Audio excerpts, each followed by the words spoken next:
जी नमस्कार, मैं आपका अपना राजा नाई जनता विचार में आपका बहुत बहुत स्वागत है। हमारे साथ है मंजू खंडेलवाल जी, वार्ड नंबर 73, डिप्टी चेयरमैन भी है, डैम्स कमेटी की चेयरमैन भी है और आज हमारे साथ मौजूद है। आइए उनसे पूछते हैं क्या विचार है उनके। मैम नमस्कार। नमस्कार। पहले तो मैं आपके चैनल के माध्यम से सभी को दिवाली, गोवर्धन और भैया दूज की और छठ मैया की सभी को बहुत बहुत शुभकामनाएं देती हूँ। जी आज मैं आपको कुछ बातें बताना चाहूँगी कि आज जिस तरीके से हमारे सफाई कर्मचारी हैं और सफाई कर्मचारियों को तो कम से कम 1 महीने की सैलरी आई है बड़ी मुश्किल से। बाकी देखो, दिवाली का त्यौहार है, सबके घर में दिया जलना चाहिए। और दिया कब जलता है? जब भगवान लक्ष्मी घर में आती है। क्योंकि नहीं तो सब क्या होता है कि जब तक अगर सैलरी ना आए तो कितना भी हो, परिवार के साथ आप खुशी नहीं बांट सकते। तो ये जो हमारे साथ सौतेला व्यवहार हो रहा है, ये एक सबसे बड़ी हमारी दुर्भाग्य है कि जो केजरीवाल ने जो ये 7 साल से हमारे जो निगम को बदनाम करने के लिए कोई ना कोई गलत रणनीति चलाता रहता है, गलत काम करते, बातें करते रहते हैं। जितना पैसा अगर ये प्रचार में खर्च करते हैं, आज मैं आपको जानकारी दूं कि जैसे इन्होंने मलेरिया के लिए, अगर आप मुझे बताओ कि क्या 10 मिनट में मच्छर खत्म हो जाते हैं क्या? इतना प्रचार, करोड़ों रुपया लगा दिया।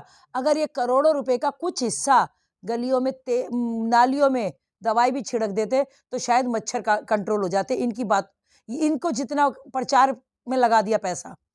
तो दूसरा ये है कि जिस तरीके से ये कहते हैं कि मैं दिल्ली को बहुत खूबसूरत बना दूंगा, इंग्लैंड बना दूंगा, वो तो आप लोगों ने बारिश में देख ही लिया था। और इन्होंने कहा था कि मैं घर घर में पानी पहुंचा दूंगा। मैं मानती हूँ इन्होंने घर घर में पानी पहुंचाया जी मगर आप ये देखिए कौन सा पानी पहुंचाया। इन्होंने पानी पहुंचाया घर घर में बरसात का, इन्होंने पानी पहुंचाया गंदा। इन्होंने अपने जो नाले सारे साफ नहीं करवाए थे, उन नालों का पानी, सीवर का पानी घर घर में पहुंचाया। आज आपको मैं बता दूं, दिल्ली जल बोर्ड की भी हालत बद से बदतर है। कहीं पर भी काम करते हैं, कोई पूछते नहीं है, किसी से कुछ नहीं। जहाँ मर्जी काम शुरू किया वहीं कट मार के छोड़ देते हैं ना। कोई पहले तो क्या होता था कि ये आर एल कट के पैसे हमको मिलते थे, तो ये जिम्मेदारी हमारी बन जाती थी। अब ये जिम्मेदारी भी इन्होंने ही ले ली है। अब पब्लिक को ये पता नहीं है, पब्लिक तो सोचती है कि भाई एमसीडी के पास ही होगी, मगर हमें एक एक को समझाना पड़ता है।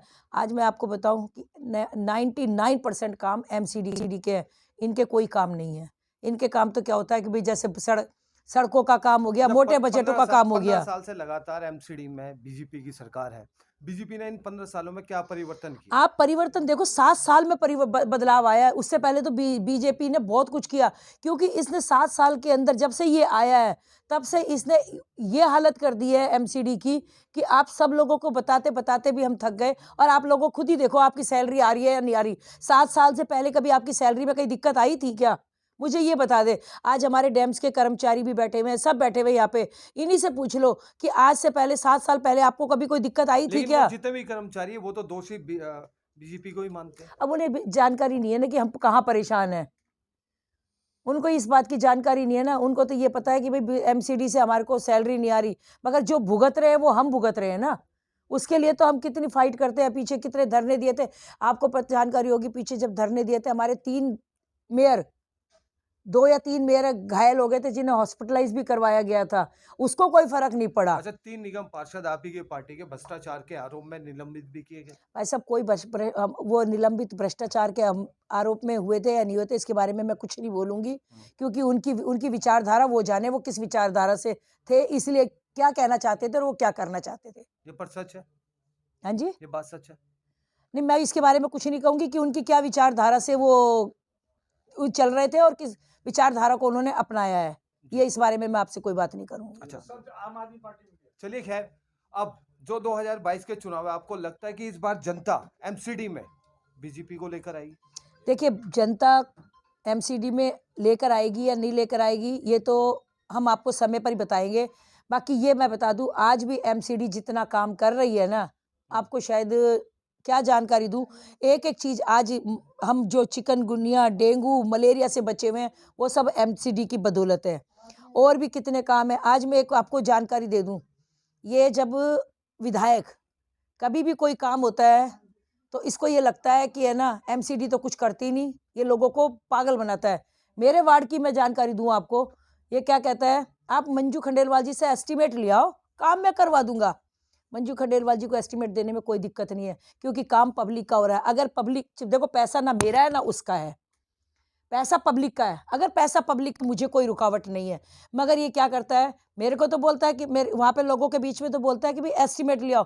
मैं जब एस्टीमेट बना के भेजती हूँ, अगर एक ब्लॉक के 4 एस्टीमेट है, वो एक के भी पैसे देने में परेशान कर देता है।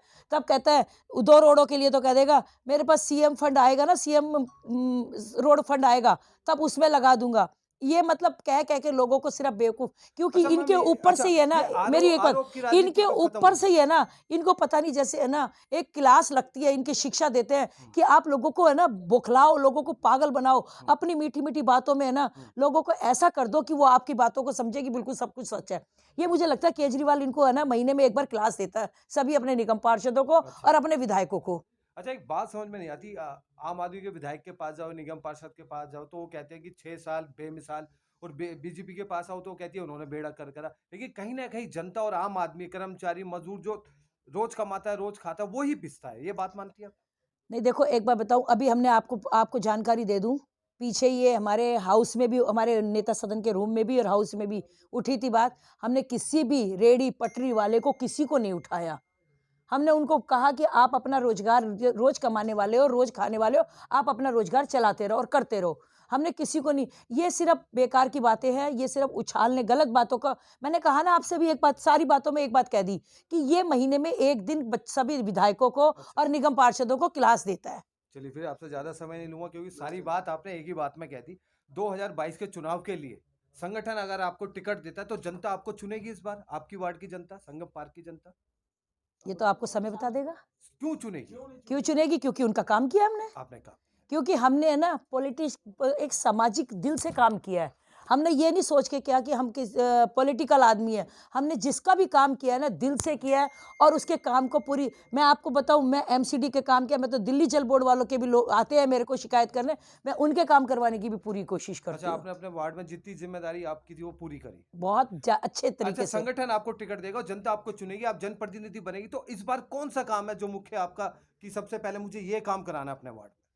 देखिए मेरे वार्ड में वैसे तो तकरीबन तकरीबन बहुत कुछ हो चुका है, बहुत बढ़िया हो चुका है, कोई कमी नहीं रही है। आज भी मैं आपको बता दूं, जिस तरीके से अगर कहीं कोई काम नहीं होता तो आप मेरे वार्ड में आकर एक बार मैं आपके वार्ड राउंड में लगा के घूमा हूं देखो। पूरा। मेरे वार्ड में आपको कुछ है ना नई चीजें नजर आएंगी। अब जैसे ट्रिमिंग का है, मैंने एक है ना अभियान चला रखा है ट्रिमिंग का, और हर वार्ड में एक एक ब्लॉक के अंदर इस तरीके से ट्रिमिंग करवा रही हूँ कि कोई लोग शिकायत ना कर सके कि मेरा ये पेड़ रहा है। क्योंकि एक वार्ड के अंदर एक ब्लॉक लेके जब पूरा कंप्लीट हो जाता है और सब लोग कह देते हैं कि हाँ हो गया, तब मैं उस ब्लॉक में से निकालती हूँ। इस तरीके से ट्रिमिंग का।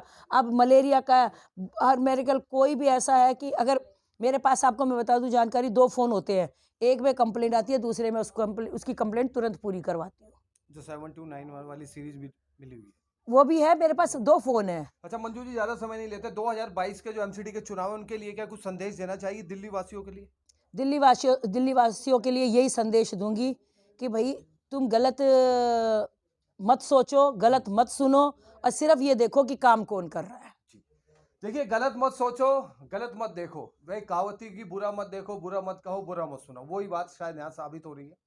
लेकिन अब 2022 के चुनाव में जनता का फैसला है कि जनता किसको चुनती है। भारतीय जनता पार्टी को दोबारा से चौथी बार आती है, नहीं आती, या आम आदमी आती है, या झाड़ू सेना आती है, या कोई अन्य पार्टी आती है, जनता का फैसला। लेकिन जाते जाते आपसे एक बात कहूंगा कि अभी भी सामाजिक दूरी बनाए रखें, अपने आसपास सफाई रखें, अपने देश से और अपने परिवार से प्यार करते हैं तो स्वास्थ्य का जरूर ख्याल रखें, और अपने मत का सही उपयोग करें। एक और जानकारी दे जी, दूं, एक जानकारी और है, जनता विचार जनता है तो की, विचार रखना आज कहा क्या? केजरीवाल के साथ जो जुड़ रहे हैं ना सिर्फ टिकट लेने के लिए, मेरे पास ऐसे ऐसे हैं उन्हीं के, वो कहते हैं मैडम अगर टिकट मिली तो ठीक, नहीं तो हम आपके साथ है ही। अच्छा, देखिए कितनी ऐसे ऐसी बात कहते हैं लोग।